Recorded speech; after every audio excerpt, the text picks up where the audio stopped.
Hai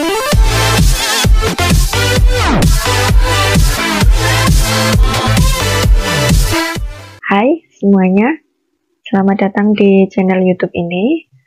Di kesempatan kali ini kita akan melanjutkan belajar bersama-sama tentang materi larutan asam basa. Nah, untuk topik yang akan kita bahas di hari ini adalah ada 3 topik.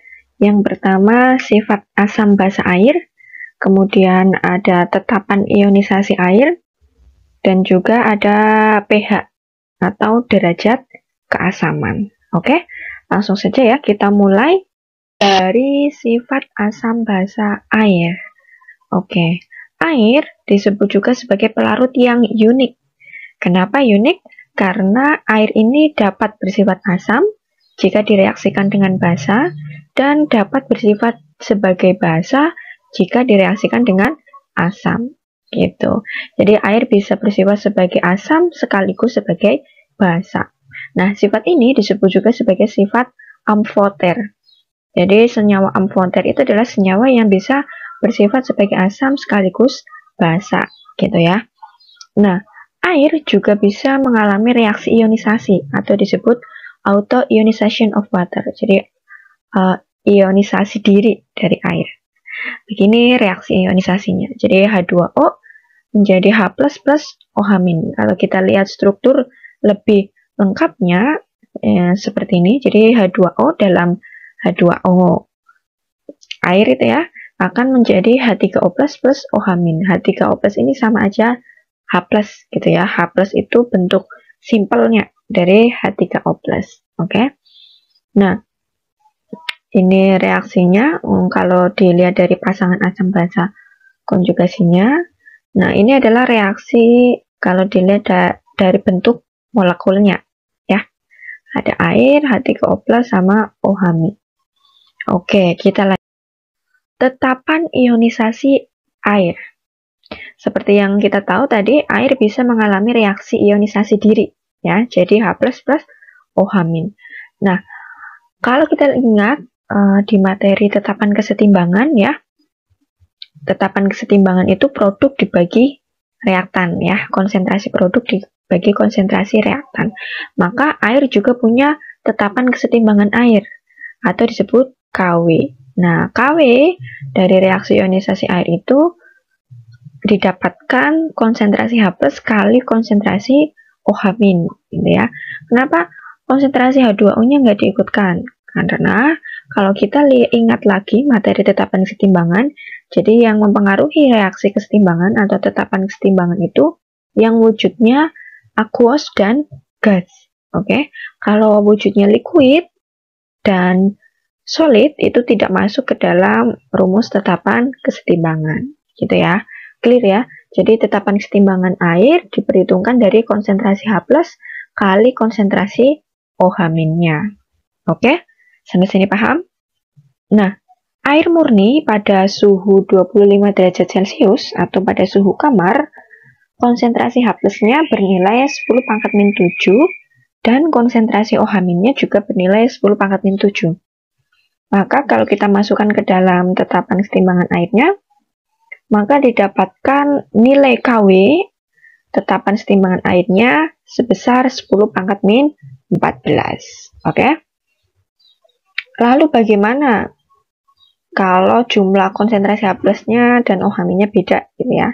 Jadi tadi kalau larutan yang memiliki konsentrasi H+ sama dengan konsentrasi OH-, maka larutan tersebut dikatakan netral. Oke. Kalau konsentrasi H+-nya lebih besar dari konsentrasi OH-, maka larutan bersifat asam. Nah, kebalikannya, kalau konsentrasi H+-nya itu kurang dari konsentrasi OH-, jadi OH-nya ini lebih besar ya, maka larutan bersifat basa, gitu ya. Jadi ini nyambung nih sama teorinya asam basa Arrhenius, ya kan? Kalau asam itu kan diidentifikasi dengan konsentrasi H+, ya kan?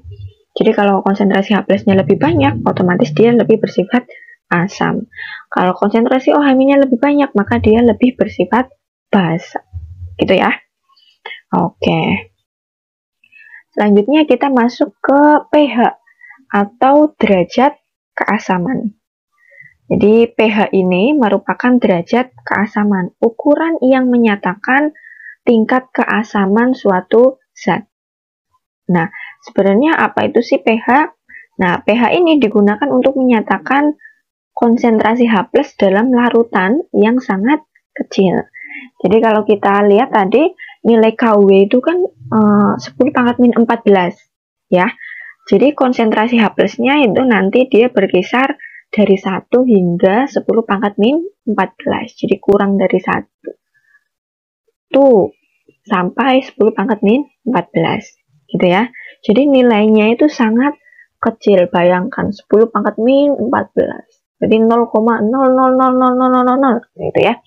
Nah, untuk menyatakan angka yang sangat kecil ini, maka konsentrasi H+ itu dinyatakan dengan pH.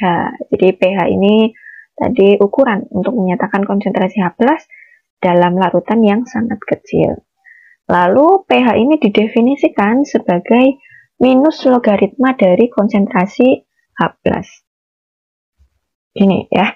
Jadi pH sama dengan min log konsentrasi H+. Kenapa pakai logaritma negatif lagi gitu ya? Jadi karena tadi konsentrasi H+-nya itu kan 10⁻⁻. Nah, kalau ditemukan dengan min logaritma, nanti ketemunya positif. Jadi nanti nilai pH-nya positif. Jadi memudahkan kita dalam melakukan perhitungan gitu ya. Gitu alasannya. Nah, karena pH itu sama dengan min log konsentrasi H+, maka konsentrasi H+ sama dengan 10⁻⁻ pH. Ya kan? Oke, silakan diingat-ingat lagi untuk materi logaritmanya ya di matematika. Oke, lalu dengan logika yang sama, maka kita akan tahu istilah pOH. Jadi, kalau tadi pH itu untuk menyatakan konsentrasi H+, pOH ini untuk menyatakan konsentrasi OH-. Ya. Jadi, pOH didefinisikan sebagai minus logaritma dari konsentrasi OH-. Nah, sama ya, pakainya minus logaritma. Maka konsentrasi OH- juga bisa didapat dari 10⁻⁻ pOH. Nah, kalau kita kembali lagi ke tadi tetapan ionisasi dari air, rumusnya seperti ini ya. Nah, kalau kita masukkan tadi konsentrasi H+, itu kan bisa dinyatakan dengan min log konsentrasi H+, ditambah min log konsentrasi OH-, maka akan ketemu min log dari Kw-nya ya. Jadi ini semuanya dikalikan dengan min log. Nah, dari situ maka kita dapatkan min log konsentrasi H+ tadi kan pH, min log konsentrasi OH- itu pOH. Maka min log Kw itu adalah pKw. Nah, jadi didapatkan persamaan seperti ini. pOH ditambah pOH itu pH ditambah pOH sama dengan pKw. Nah, pKw itu nilainya adalah 14. Jadi, nilai pH kalau dijumlahkan dengan pOH totalnya adalah nanti 14. Ini nanti berguna untuk menghitung pH dari suatu basa, gitu ya. Kalau dari basa kita kan hanya bisa menghitung pOH-nya. Nah, dari pOH itu kita bisa menghitung pH-nya yaitu 14 min pOH. Nanti kita akan berlatih lebih lanjut untuk latihan soalnya ya di video yang selanjutnya. Oke, kita lanjut dulu. Nah, kalau tadi sudah clear bagaimana menghitung pH, jadi untuk menghitung pH itu dari min log konsentrasi H+-nya, gitu ya. Nah, lalu untuk konsentrasi H+ dari asam dan basa ini berbeda untuk asam kuat, basa kuat, dan juga nanti asam lemah dan basa lemah. Oke, kita lihat dulu untuk yang asam kuat dan basa kuat. Asam kuat dan basa kuat akan terurai sempurna di dalam air.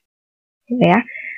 Kalau kita ingat-ingat lagi materi larutan elektrolit, jadi asam kuat dan basa kuat itu adalah larutan yang jika terionisasi dalam air akan terionisasi semuanya, seluruhnya, gitu ya.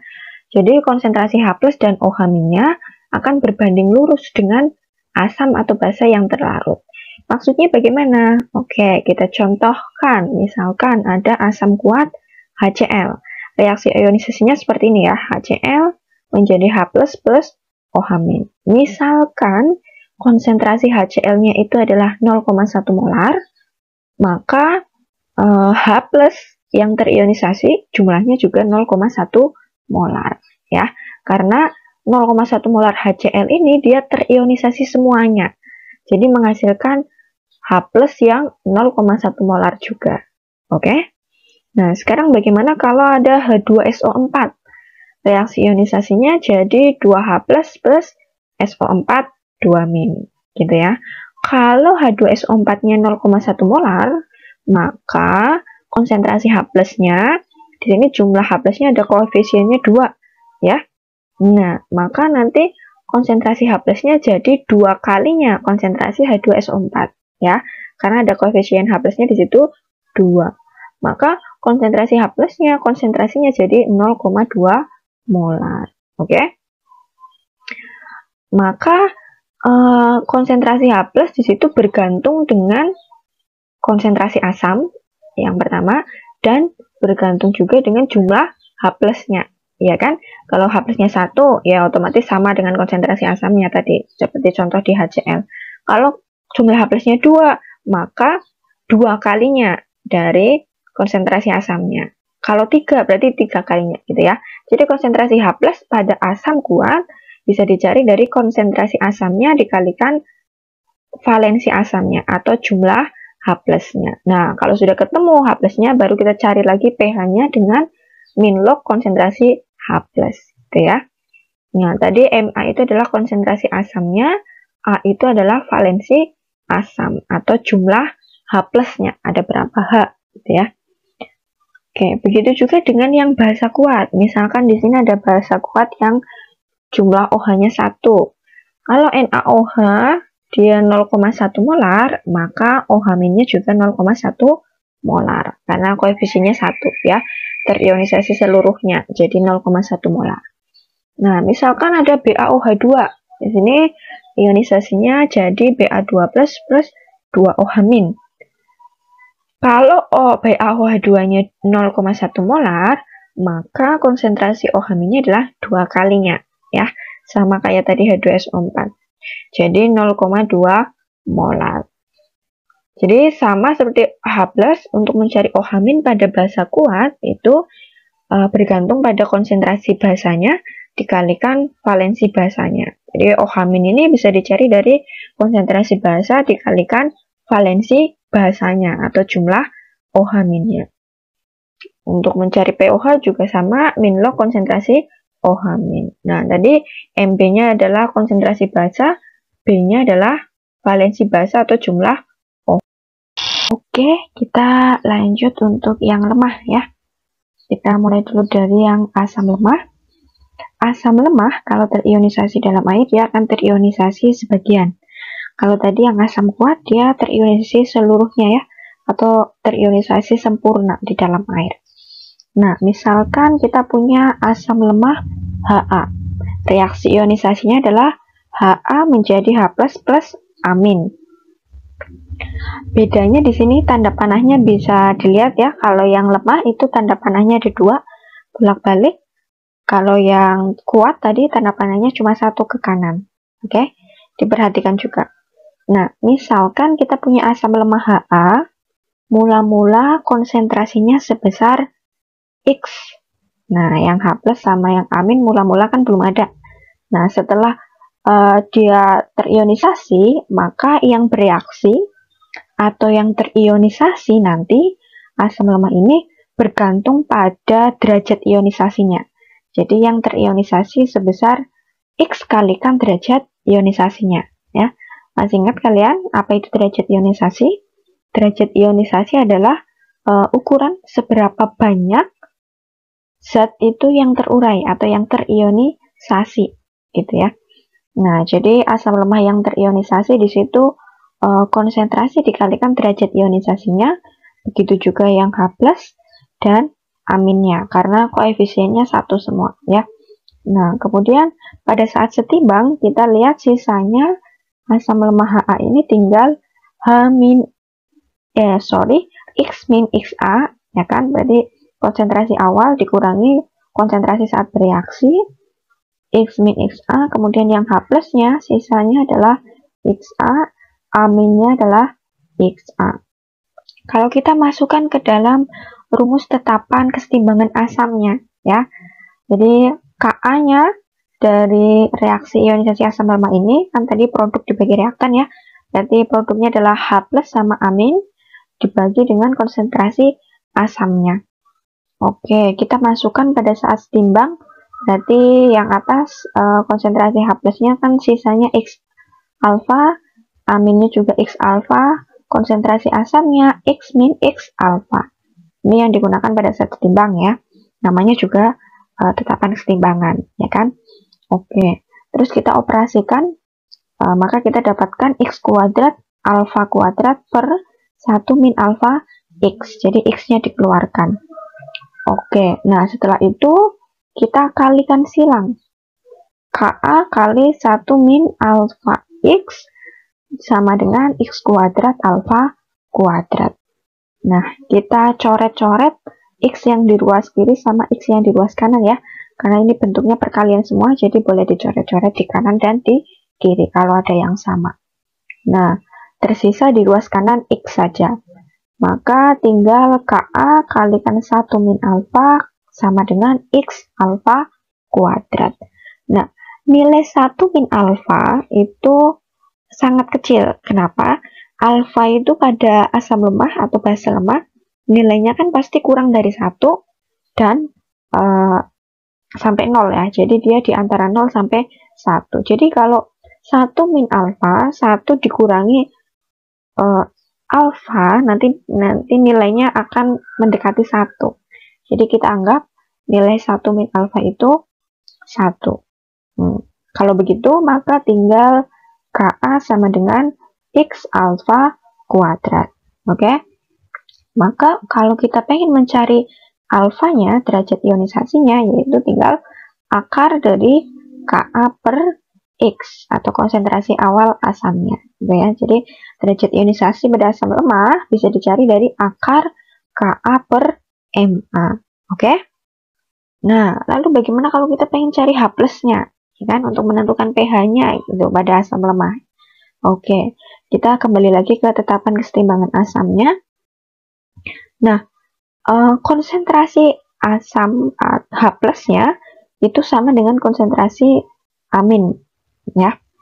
Kalau kita lihat pada keadaan setimbang tadi kan, maka bisa ditulis Ka ini sama dengan konsentrasi H plus 2 kali, ya kan. Jadi konsentrasi H plus kalikan konsentrasi H plus per Ha.